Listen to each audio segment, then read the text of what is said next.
This is the new Old Grandad 7-year bottled and bond bourbon from Jim Beam. Another bottle from Beam, keeping with the trend of them bringing us constant age statements. Let's break it down, compare it, stay right here. It's the Mash and Drum.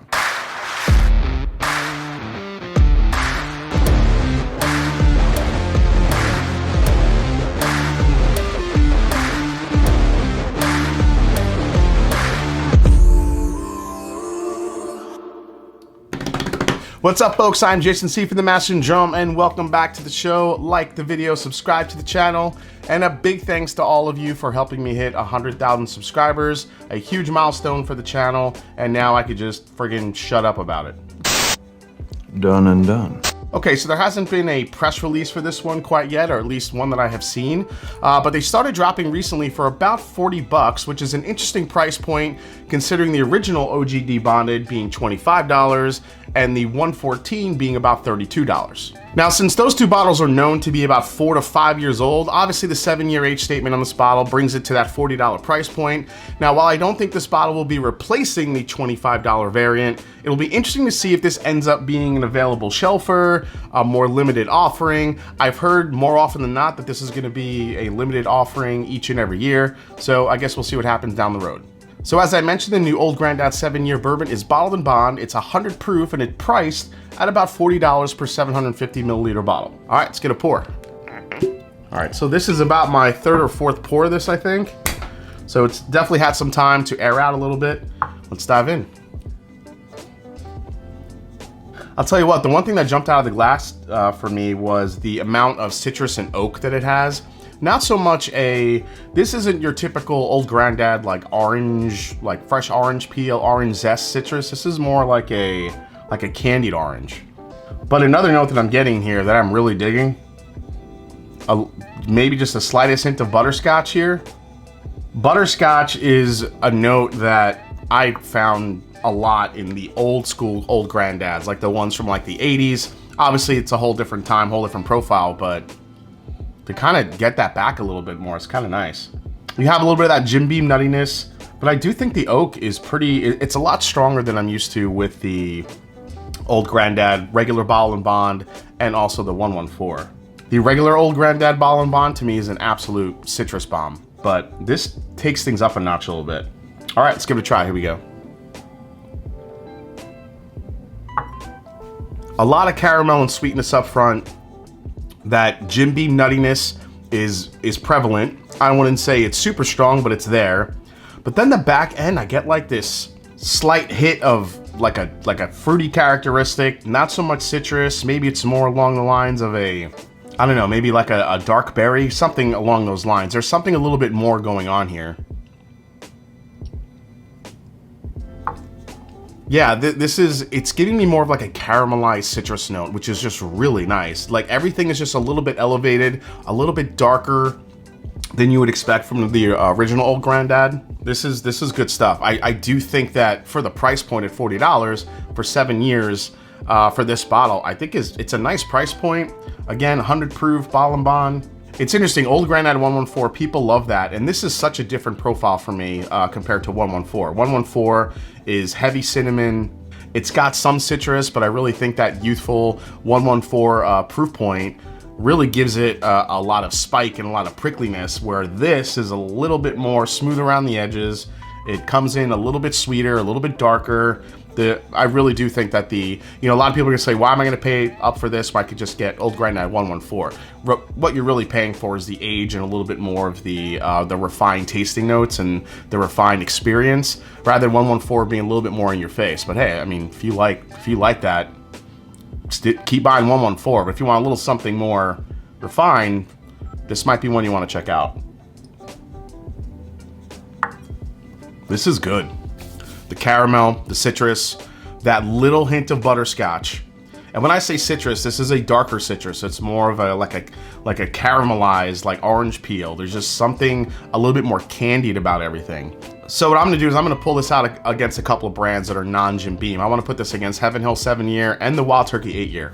All right, let's do a quick comparison of all three of these. You have the Old Grandad 7-year, the Heaven Hill 7-year, and the Wild Turkey 8-year. Now the Heaven Hill 7-year could be anywhere. You could find it, sometimes I see it for 40, sometimes I see it for 60. I just think it depends on where you're getting it.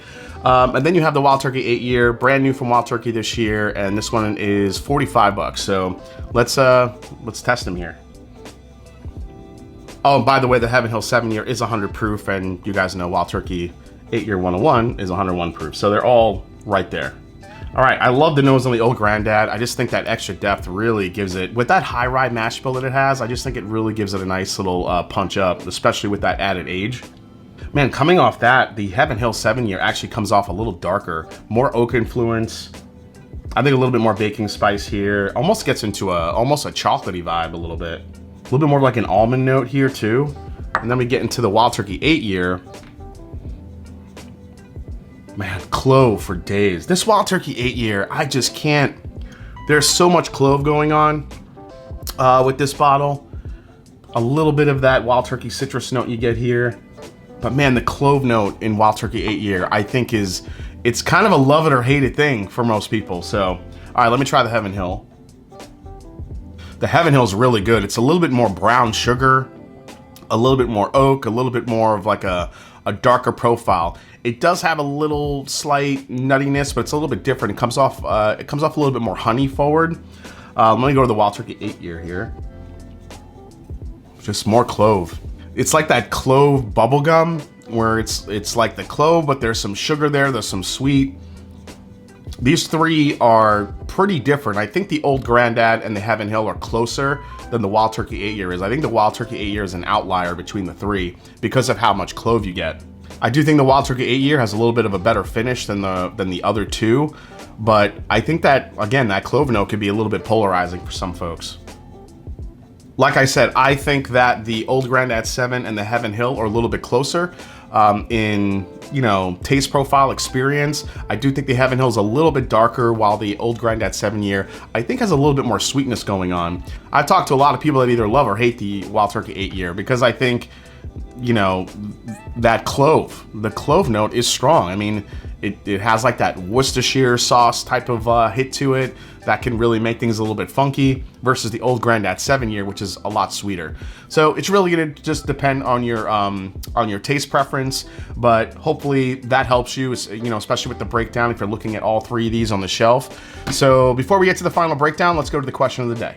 All right, so the question comes from Brian Smith, IT6TG. He asks, if you could have a 2-hour conversation with any legendary bourbon figure, dead or alive, who would you choose? So I think my number one was always Jimmy Russell, and I actually have gotten to have a conversation with him. Not a long conversation, but I got to talk to Jimmy Russell, and you could still talk to him these days. But if I can go back to two people that are no longer with us, I'm gonna go with Jack Daniels and Colonel E.H. Taylor. Colonel E.H. Taylor, just because of the way he marketed and the way he innovated and pushed bourbon forward, the modernization techniques, the things that he utilized, his whole mindset around the Bottle and Bond Act, all of that. I would love to just download all that information, what he was thinking, why he wanted to do it. And apparently he was kind of a dick, so I just think it could be a fun conversation.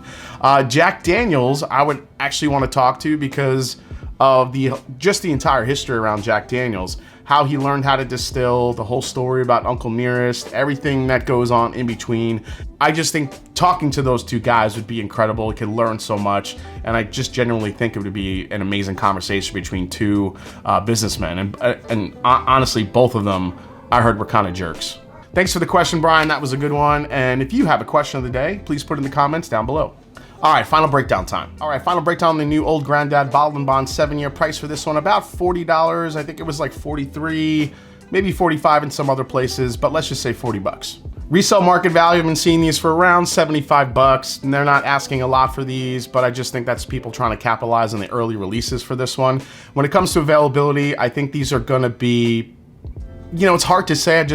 I've only seen these in a few places, not sure how vast these are being distributed out there, but being that it's Jim Beam, I feel like it's gonna have a good chance to be, I'll just say above average. I don't know how limited this is gonna be quite yet. When it comes to value, I think that the value's even. I think for $40, a 7-year at 100 proof, and what I'm tasting in the bottle, it's an even value, maybe even above average. I do really like the flavors in here, especially that little bit of butterscotch. Most I'd pay here, I'm just gonna say retail, 40, 43, 45, whatever it is.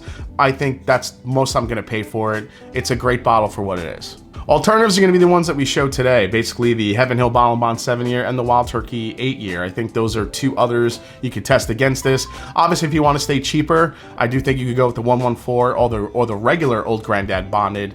But I do think you're going to taste a big difference in youthful characteristic versus this. But hey, if you like a little bit more prickliness, a little bit more heat on your whiskey, then you could go with those two versus this.